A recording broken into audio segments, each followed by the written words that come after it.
House Speaker Nancy Pelosi taking aim at President Trump on Fox News Sunday over the weekend, giving him a grade of an F on COVID-19 testing and accusing him of ignoring science-based plans to address the pandemic. If he continued to put forth proposals that were not science-based, continuing his, what did he say? It's a hoax. It's magically going to go away. Okay, put that aside. But to proceed with policies which were not science-based, which are not evidence-based, and to blame others, name anybody, blame the governors, blame me, blame the World Health Organization, leaders take responsibility. So I said he's a weak leader. He doesn't take responsibility. Well, joining us now is Byron York, a chief political correspondent for the Washington Examiner and a Fox News contributor. Byron, good morning to you. You write about that blame game in your piece this morning in the Washington Examiner. As virus rages, leaders keep dodging blame. So who should be, if anyone, taking ownership of where we are with this today? Well, there are a lot of people in charge of various parts of the government and governments across the country. I mean, look, there's been no shortage of blame for President Trump. We just saw some of that from Speaker Pelosi. What was extraordinary yesterday about that interview with Chris Wallace was that Chris Wallace asked Speaker Pelosi about a time on February 24th. Now, remember, February is the month that Democrats say the president wasted in ignoring the virus. February 24, Speaker Pelosi is home in San Francisco, goes to Chinatown and urges the public to come to Chinatown with its shops and its restaurants because everything is great. And Chris asked her whether she was downplaying the virus at a critical time, and she said absolutely not. As a matter of fact, she was actually fighting bigotry of people who tried to associate the virus with China or with Chinese Americans. So she absolutely refused to suggest or accept that she had made any misjudgment in doing that. Yeah, you go on in your piece, Byron, to write Pelosi not only refused to acknowledge any mistake, she actually claimed that her encouragement of crowds during the pandemic was an actual virtue. The fact is Pelosi encouraged what would, by today's standards, be judged risky behavior. So she was pressed on that by our own Chris Wallace on Fox News Sunday over the weekend on encouraging people to go out and walk in public in February. And here's how she responded. Don't you think that when you're out walking without any masks, I understand this is February, not April when this happened, and saying that there's no threat, it's perfectly safe there, weren't you also adding to this perception that there wasn't such a threat generally?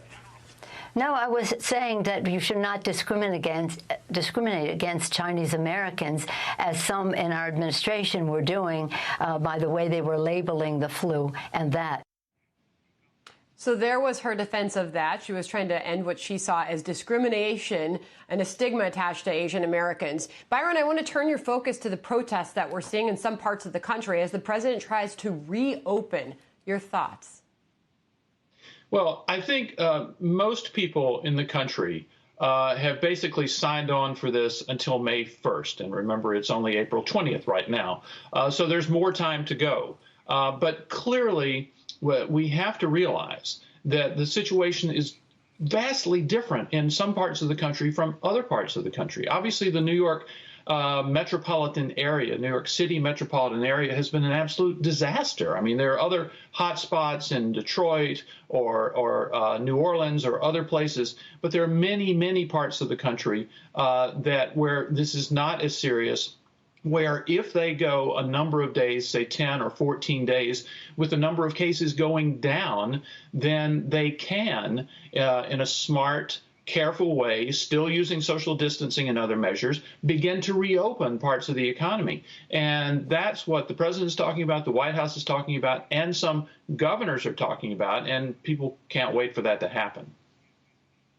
But still, there's a big question over these protests, and you've seen in various states and various municipalities, some of the leaders there saying that it's getting dangerous, the way some of these protesters are collecting. Nancy Pelosi was asked about those protesters by, again, Chris Wallace over the weekend, and here's how she sees things. Nancy Pelosi.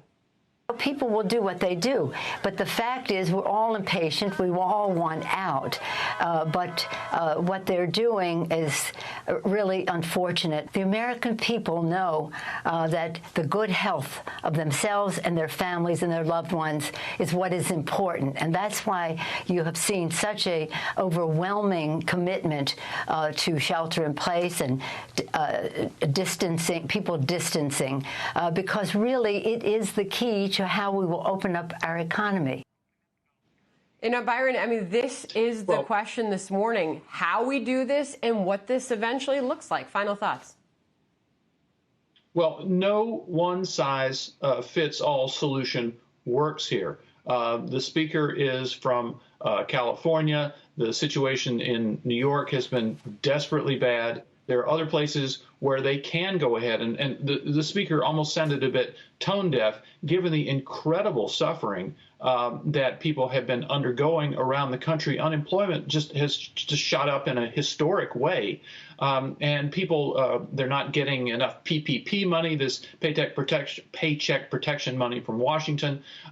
They're worried about their savings. They're worried about everything. So governors and other leaders should be talking about how they can meet the conditions that will allow them to open up as soon as possible.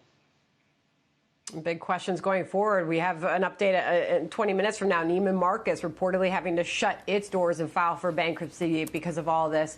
Byron York, great to see you this morning. Thank you.